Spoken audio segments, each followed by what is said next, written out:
هنبدأ بقى في ليكتشر 3. حلو. هات أول هنا بقى بيبدأ يقول لك إيه الديفينيشن أصلا بتاع الهادوب. هنبدأ بأول حاجة الديفينيشن بتاع الهادوب. أول حاجة إحنا أصلا عرفناها، اللي هو الهادوب ده عبارة عن إيه؟ الهادوب ده عبارة عن سوفت وير. جميل.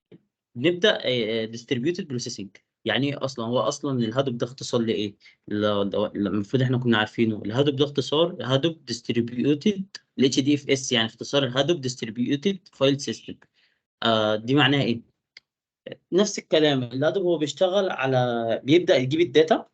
هنعيد نفس الكلام. بيجيب الداتا وبيقطعها لحتت صغيره. الحتت الصغيره دي اسمها كلاستر. جميل. الكلاستر ده لما بيبدأ يحملها على كذا جهاز، احنا مش بنشتغل على جهاز واحد زي ما احنا قلنا، لا بنشتغل على أجهزة كتير قوي. بنبدأ يعني الداتا دي بتتقسم عليها وبتبدأ يحصل عليها ايه؟ البروسيسنج. فالبروسيسنج ده بيبدأ احنا بنبدأ نعمل البروسيسنج ده ككودينج كجافا. يعني الجافا هي اكتر لغة، يعني هي اللغة الرئيسية في الهادوب اللي بتستخدم، يعني سواء بقى دلوقتي بقى في بايثون وروبي. فاللغات دلوقتي بقت تتحدى، يعني تطلع لقدام، بس احسن حاجه كانت في التايم والحاجات دي كلها كانت الجافا والسكالا. لغه اسمها سكالا. البايثون طبعا هي اوحش لغه في الران تايم، طبعا لغه حقيره في الران تايم. بس معظم الناس بتستخدموها كبيج داتا انجينير بيبداوا يستخدموها، او داتا انجينير بيبداوا يستخدموها. ليه اصلا؟ عشان اصلا معظم الناس اللي موجوده في التراك ده كله موجوده من تراك الماشين ليرنينج، داتا اناليسيز، الداتا ساينس في العموم. فهم بيبداوا يكونوا عارفين بايثون، فخلاص احنا بنعتمد البايثون وبنبدا نعمل بقى ايه الشغل بتاعنا. انزل كده.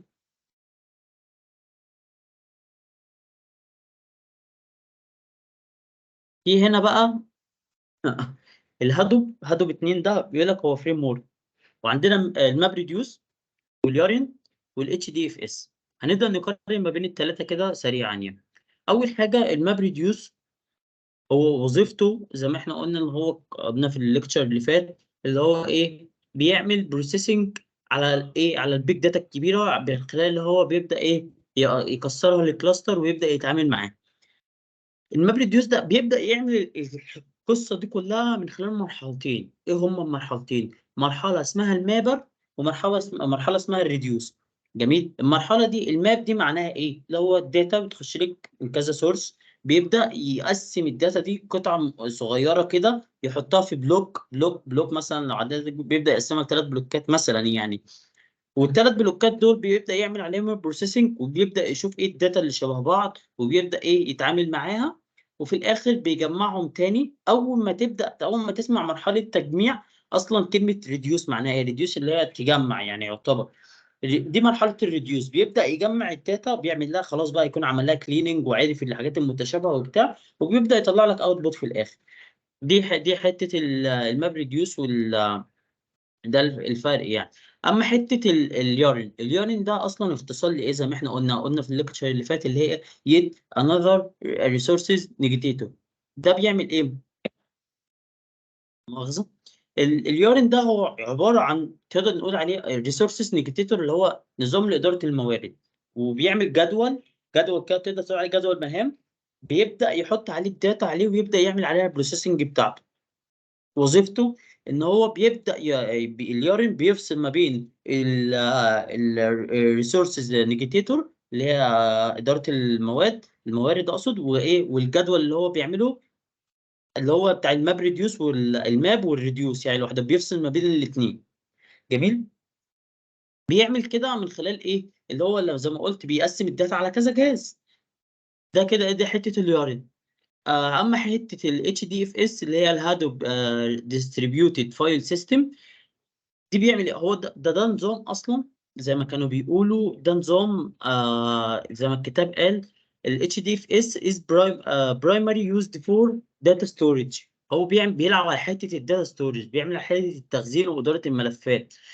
بيبدا يشتغل على الداتا اللي موجوده على الاجهزه دي، الداتا الكبيره دي، في حته التخزين ويقدر يديرها. بيعمل ايه؟ زي ما قلنا برضو بيقسم الداتا بقطع صغيره، وبيبدا بقى يخزن النتائج اللي طالعه من النسخ اللي موجوده على الاجهزه. جميل. بس ده بيعمل ايه؟ لو لاحظنا يعني ده بيوفر شويه في البيانات، جميل. ولو حصل اي عطل انت الناتج عندك موجود يعني، فتقدر تاخد الناتج وتبدا تعمل بروسيسنج تاني على الحاجه اللي موجوده، يعني تصلح الجهاز وبس الناتج عندك موجود. جميل. فكده نقدر نقول ان الفروق، ان الماب ريديوس، يعني الفروق ما بين الماب ريديوس واليارن والاتش دي اف اس ايه هي؟ الماب ريديوس واليارن نقدر نقول عليهم كده ان هم سوفت وير فريم ورك فور داتا بروسيسنج اند مثلا ريسورسز مانجمنت. اما الاتش دي اف اس هو ده بيعمل على حته الديستريبيوتد فايل ستورج سيستم. برضو هحط في الديسكريبشن برضو لينك الفيديو يفرق بين التلاتة، وهكتب برضو حاجة كده برضو احطها في الديسكريبشن لو حد عايز يعني يقراها وكده. ده الفرق ما بين التلاتة. غير ياسين. هنبدأ بقى نشرح، نخش في حتة ايه، الماب والريديوس. ايوه حلو. اللي هو هنا بيقول لك هنا الفيتشرز بتاعت الهدوب. الهدوب ليه كذا فيتشر كتيرة قوي قوي قوي. من مميزات الهدوب دي اصلا اللي هو اوبن سورس. يعني ايه؟ هو ده حاجه مفتوحه المصدر.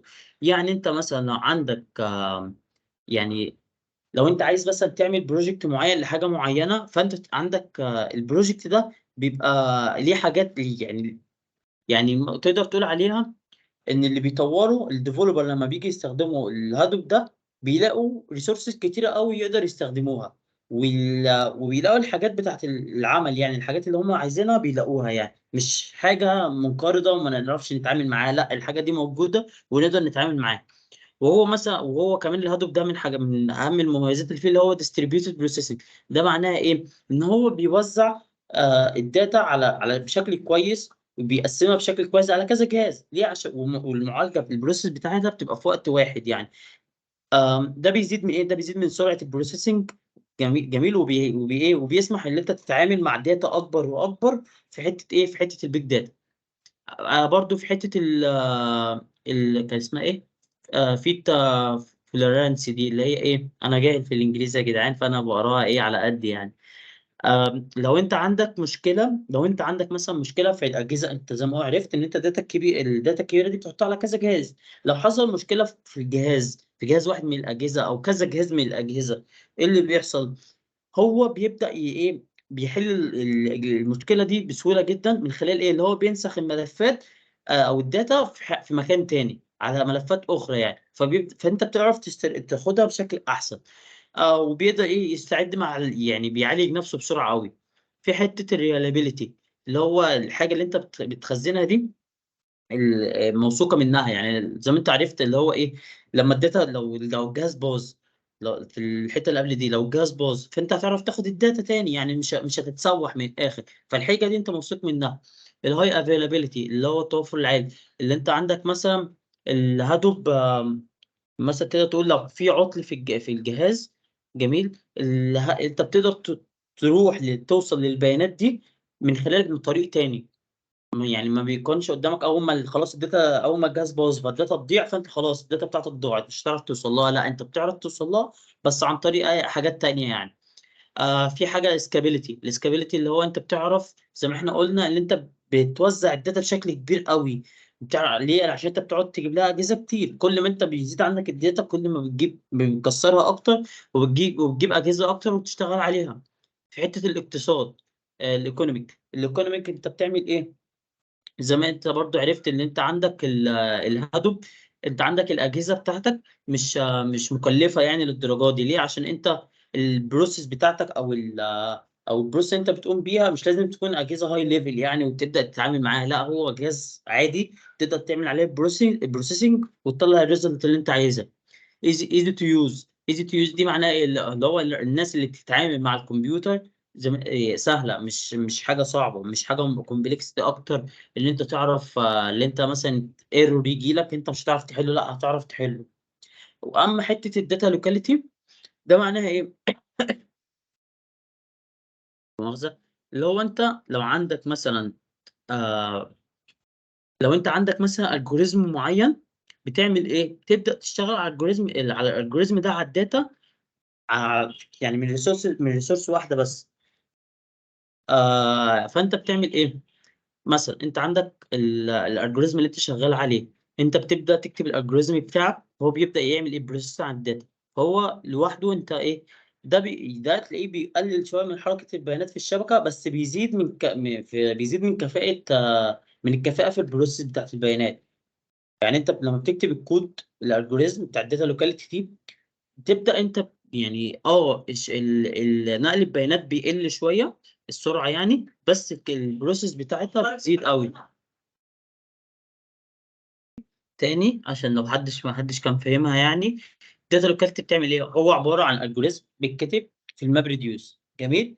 لما بيجي اي كاستمر مثلا او اي بيستخدم الالجوريزم ده على باقي الاجهزه على نود معينه، يعني نود اللي هو جهاز يعني، بدل ما هو بيعمل انسيرت للداتا من اي موقع او لموقع تاني، هو بيعمل ايه؟ هو بيكتب الالجوريزم، فالالجوريزم ده بيبدا يشتغل على الداتا ويعمل عليها بروسيس. بس في حاجه بتحصل، ايه هي؟ من خلال وانت بتكتب البروسيس ده، قصدي الالجوريزم ده، حركه الداتا بتاعتك في النتورك بتقل. بس في حاجه قصادها بتبقى احسن، ايه هي؟ ان الكفاءه بتاعت البروسيس بتاعت الداتا بتبقى احسن بكتير قوي. فانت بتطلع لك داتا يعني، تبقى تطلع لك داتا صح 100%، وتقدر تشتغل عليها. كده احنا خلصنا الحته بتاعت الايه، الفيتشرز بتاعت الهدف. انزل كده يا ياسين شلنا. طب انا دلوقتي يا عبد الله في داتا لوكاليتي لما باجي اعمل حلو. بروسيس على الداتا، بعمل لها بروسيس وهي في الكلاستر عامه على اي نود، ولا بجيبها النود بتاعتي؟ ده حلو، ده السؤال ده بقى، ده حلو قوي. السؤال ده المفروض كان حد سأله الدكتور المحاضره اللي فاتت، قال له ايه؟ قال له انت لما بتيجي تعمل سواء بتعمل اي ابديت او اي الجوريزم على اي جهاز، بتعمل على عندك ولا على اي حد تاني؟ انا هقول لك، هم المفروض كلهم الاجهزه كلها دي تبقى مربوطه ببعض. جميل. عامله كده زي مم. حكايه الجيت هاب. لما انت بتكتب مثلا كود وبتعمل بوش، الكود ده بيتحسن عند تاني لما يعمل بول، صح؟ صح. هي نفس الكلام، انت الاجهزه دي كلها بتكومينيكيت ببعض، وانت بتبدا تكتب تعمل عليها بروسيس عندك. اول ما النود ده اللي الجهاز يعني، اول ما يحصل البروسيس ده في النود وانت خلاص اشتغلت على الداتا دي، بتعمل ايه؟ كل الداتا دي بقى البروسيس اللي انت عملتها دي بتسمع في باقي الاجهزه.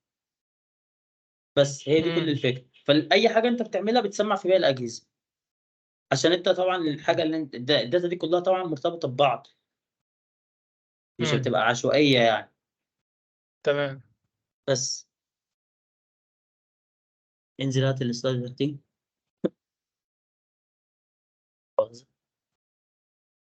انت جبت السلايد؟ انا نزلت السطر تحتها مكتوب ماب تمام ريديوس تمام فريم ورك. تمام. هنبدا بقى في حته الماب ريديوس. الماب ريديوس ده فريم ورك. جميل.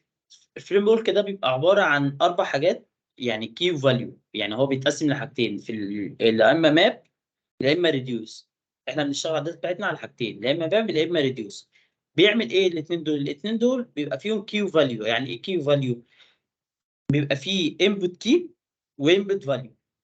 جميل. واوت كي واوت فاليو. ده هنبدأ نعرفها في الرسمة اللي تحت. يعني انزل كده في رسمة تحت خالص، هتلاقيها في الاكزامبل. هات الاكزامبل على طول عشان نشرح الاكزامبل والدنيا هتفهم. بتاع الفيو كار بير ده، ده سلايد رقم 16. جبتها؟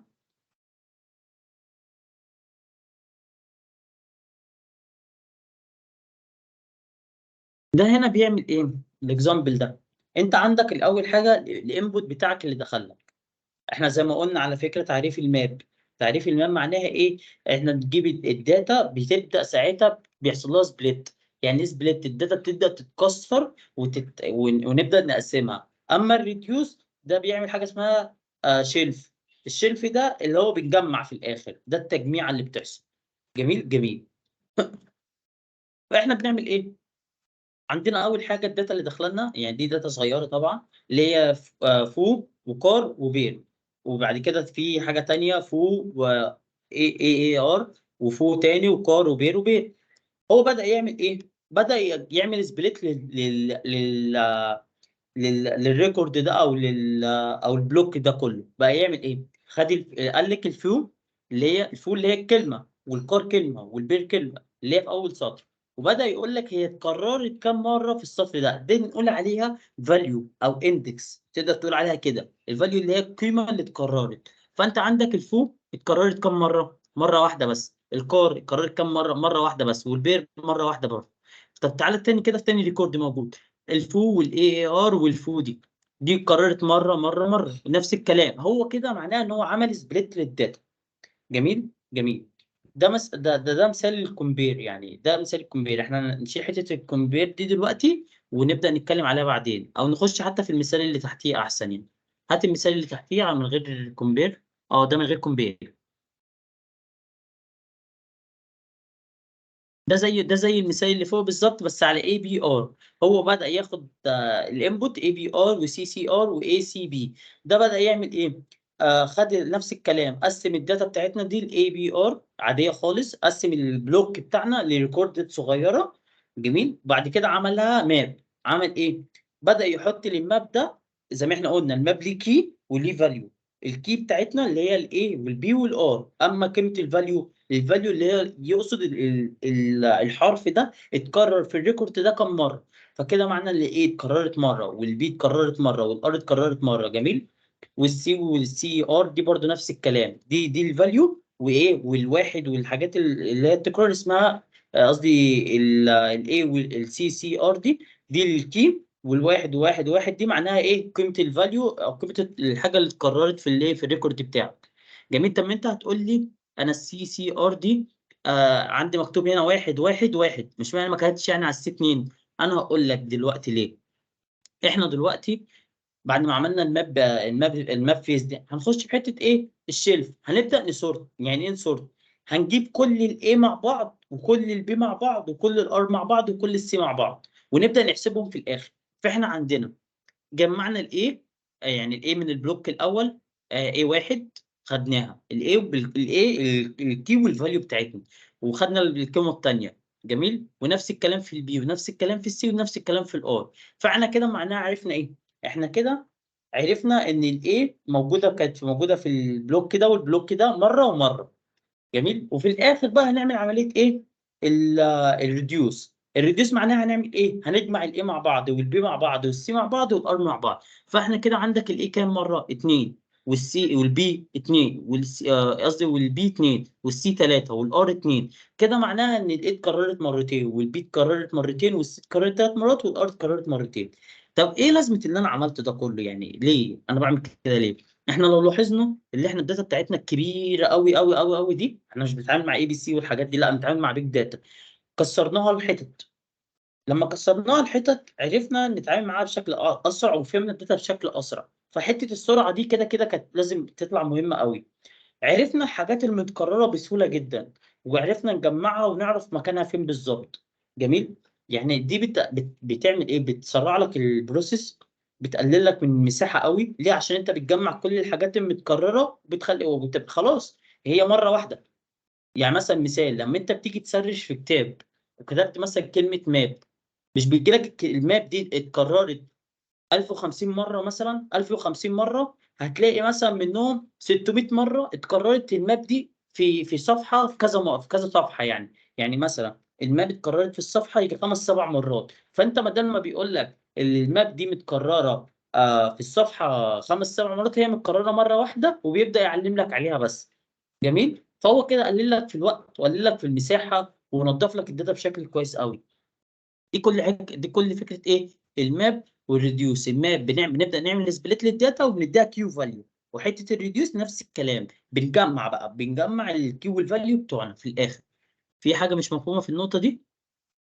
لا تمام يا عبد الله. لو في حاجه مش مفهومه حد يرفع ايده. جميل. هات كده السلايد اللي فوقيها.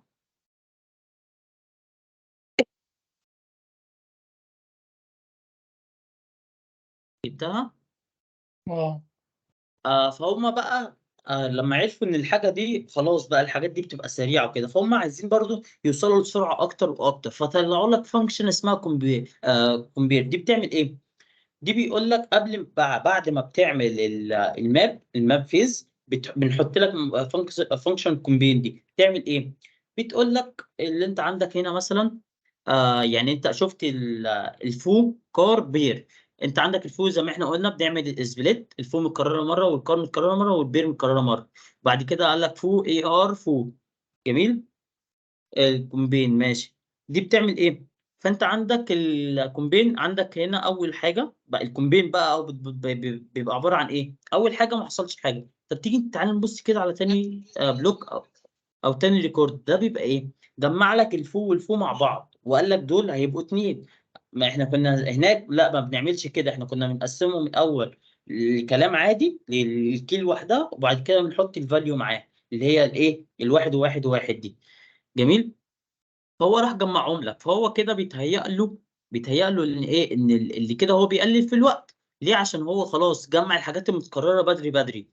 جميل. عمل بقى شيلف دي اللي هي ايه حته الريديوس، بدأ يجمع كل البير مع بعض وكل الفلو مع بعض وكل الاي ار مع بعض، وبيبدأ يعمل حته الريديوس ويطلع لك الاوتبوت في الاخر.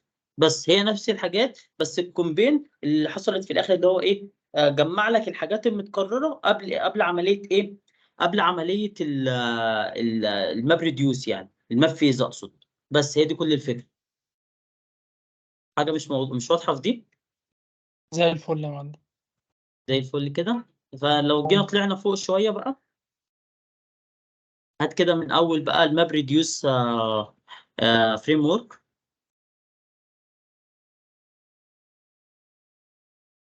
هو هنا بيقول لك ان الماب ريديوس فريم ورك ده بايه؟ زي ما احنا قلنا بينقسم لحاجتين، مابر وريديوس. وزي ما احنا قلنا المابر ده بيبقى عباره عن الحاجه اللي بنعمل لها سبليت، بيبقى ليه كيو فاليو. جميل. كيو فاليو انبوت. ونفس الكلام في الايه في الريديوس ده اللي بيجمع بيبقى ليه كي فاليو اوتبوت. فاحنا كده المابر والريديوسر احنا عندنا فور فورمات. طيب بارامترز ايه هما؟ الانبوت كي والانبوت فاليو والاوت كي، الاوتبوت كي والاوتبوت فاليو. جميل.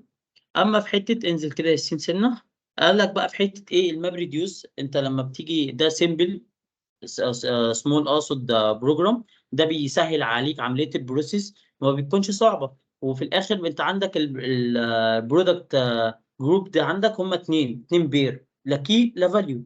بس كده. وبيبدا يقسم لك الحكايه، ما بياخدش وقت يعني. اما الشيلف دي اللي هي عباره عن ده دي اللي بتجمع لك في الاخر اللي هي مابر، اللي هي الريديوس يعني من الاخر. دي اللي بتكون عندك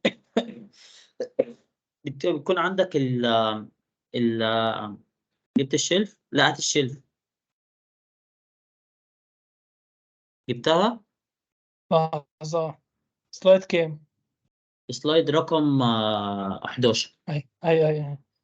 جميل. الشلف دي في الاخر اللي بتعمل لك ايه؟ اللي انت بتيجي تجمع الداتا، خلاص انت هتجمع الكي، هتجمع كل الكي بتاعك، كل الحاجات المتكرره وخلاص يعني، وهيطلع لك الاوتبوت في الاخر. الريديوس هو عباره عن ايه؟ ده برضه اسمه تيبيكلي بيعمل ايه؟ عندك الكي والفاليو، بيقول لك الفاليو اللي موجوده الاوتبوت اللي تقدر تقول عليه الاوتبوت اللي خارج لك. بس كده. دي فكره المابر والريديوس. لما جه بقى هات حته الماب ريديوس كومبين. سلايد عايز رقم الكومباينر. اه لا سلايد رقم 11. ايه ده 14 اقصد.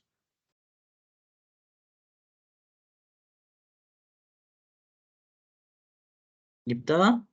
انا جبتها. عندي الشاشه واقفه. الكومباينرز ده زي ما قلت لك دي بتسهل اكتر في عمليه البروسيسنج، وبتخلي عندك بتمينيمايز يعني هو بيعمل اوردر للنود بتاعتك، وبتمينيمايز النتورك ترافيك ما بين الماب وما بين الريديوس. فيجي يقول لك مثلا ايه البروسيس اللي بتتعمل ما بين الماب والريديوس، تقدر تقول له ايه الكومباينرز. بس كده. هي دي بتقلل في حته الوقت. ونقدر نقول عليها اللي هي ايه ليميتد ب بريد ليميتد باندويدث. يعني ده يعني تقول عليه، هات الصيد اللي تحتيها. سامعني؟ الماب ريديوس دي ليميتد باي ذا باندويدث افيلبل اون ذا كلاستر. معناها ايه؟ اللي انت الكلاستر يعني يعني انت عندك بيعمل ايه؟ بيجمع لك كل الحاجات المتكرره في الكلاستر. المربع اللي انا كنت بقول عليه ريكورد مثلا او بلوك ده اسمه كلاستر. ده بيعمل ايه؟ بيجمع لك الحاجات كلها متشابهه عشان يسهل في عمليه الريديوس اللي في الاخر، وبيطلع لك الاوتبوت بشكل اسرع. بس فدي بتمينيمايز الداتا ما بين الماب والريديوس. دي المهمه بتاعتها. بس كده. وده احنا شرحنا. انزل كده بقى، هات من اول الداتا فلو ان ماب ريديوس. واحنا شرحنا الاثنين اكزامبل اللي فوق الرسمه دي. في حاجه كده طبعا مش مفهومه لحد دلوقتي، لو حد مش فاهم يقول. لا كله تمام.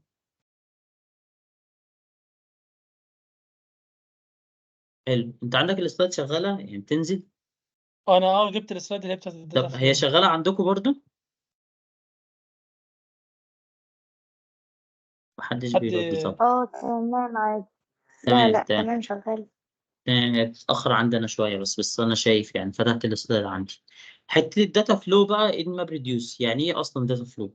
اول حاجه الماب ريديوس ده اصلا هو يعني جزء، يعني جوب. ده عباره عن جوب، جزء من اللي الكلاينت بيعمله. فتقدر تقول عليها ده بيعمل ايه؟ هقول لك دلوقتي.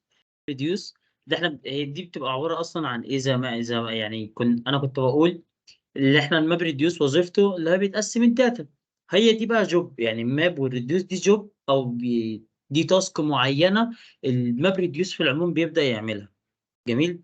لو الموضوع ده اصلا ما اشتغلش، بيجي حته اليارن دي بقى بتبدا تشغلها على جهاز، يعني على كذا جهاز، على جهاز من الاجهزه يعني. اليارن بقى هو اللي بيحل المشكله دي. بس كده. لو في بقى حصل فشل او حاجه معينه في الموضوع ده كله، اليارن زي ما احنا قلنا اللي هو بيحط الحاجه بتاعه في جدول، هو بيعيد تشغيل الجدول ده تلقائيا لوحده. دي في اول حته اللي هي ايه؟ في حته الداتا فلو ماب ريديوس. في حته الهادوب بقى، في حته هات السلايد اللي بعدها يا ياسين. في حته الهادوب بيعمل ايه؟ جميل. استنيك تجيبها بس. في حته الهادوب هو بيقسم الانبوت اللي داخل له لكذا مهمه، لكذا جوب. جميل. الحاجات دي ليها حجم ثابت. الحجم الثابت دي اسمها انبوت سبليت او انبوت سبليت. دي حجمها ثابت، يعني ما ينفعش مثلا اكون انا شغال على جهاز الداتا اللي عليا فيها 20 جيجا وعلى جهاز تاني 25 جيجا. ما ينفعش. لا لازم هنا 20 جيجا وهنا 20 جيجا وهنا 20 جيجا. جميل. عشان يبدأ يعمل بحتة المابر والريديوسر اللي هو شغال عليها. دي الحاجة الايه بتاعت ايه بتاعت الهادوب. ده في حاجة تانية برضو اللي هي بتاعت having mini split. لما انت بتيجي تعمل يعني لما تيجي بتيجي تعمل سبليت للحاجات دي، الوقت بتاع كل سبليت بيبقى على حسب الحجم بتاعها. يعني مثلا لو 20 جيجا، كل تقسيمه بتاعتهم بتكون يعني كل ما بتزود الاجهزه من الاخر وبتقسم الداتا بشكل اسرع، كل ما البروسيس بتاعتك بتبقى بشكل احسن وبتطلع لك بسرعه. والحاجات دي كلها بتشتغل بارل مع بعضيها. وده طبعا لما بتشتغل بارل ده بتكون حاجه كويسه، مش بتكون حاجه وحشه يعني. و...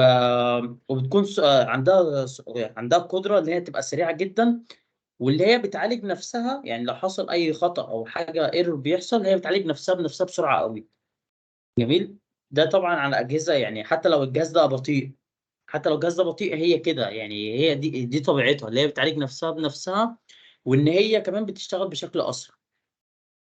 هات السلايد اللي بعديها كده.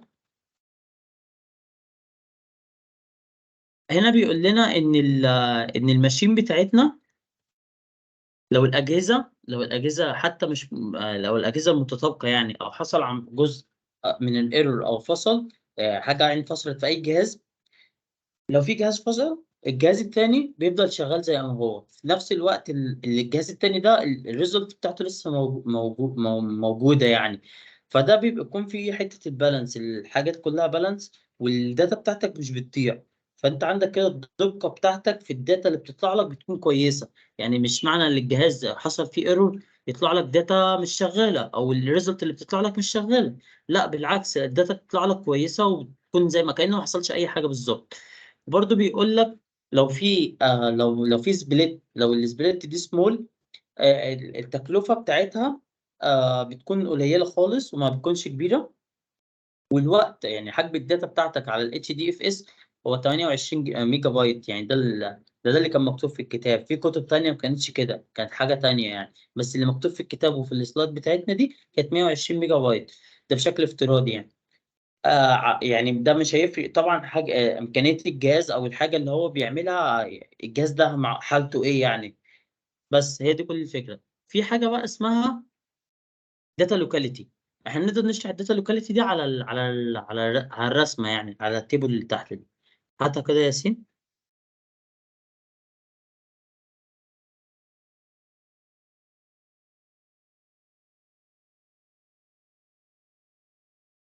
جميل. احنا عندنا هنا الداتا لوكاليتي. اول حاجه، اول راك بتاع الاخضر ده اسمه راك. جميل.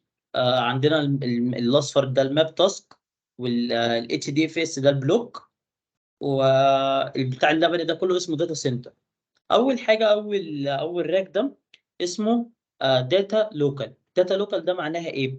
ان الماب ريديوس تاسك بتاعتنا والاتش دي اف اس بلوك الاثنين بيكونوا في نفس الشافل بتاعتنا، اللي هو الداتا بتاعتنا بتكون موجوده. يعني دي طبعا حاجه وحشه. ليه؟ عشان لو حصل اي ايرور مثلا او اي دروب حصل في الداتا بتاعتنا، الداتا كده ممكن تتمسح كلها من على الراك. فدي او من على الشفر. دي حاجه وحشه يعني.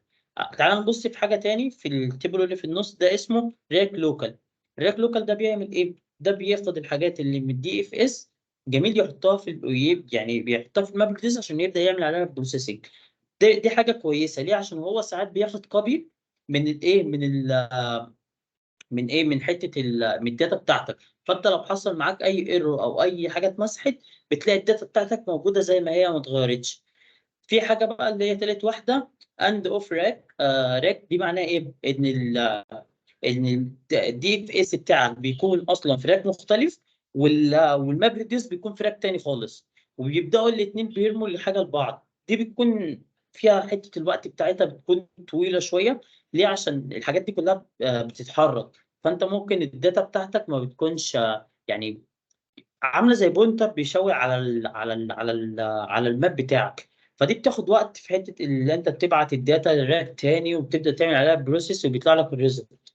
فانت يعتبر احسن حاجه موجوده عندك في الداتا لوكاليتي هو الايه؟ الراك ليكول.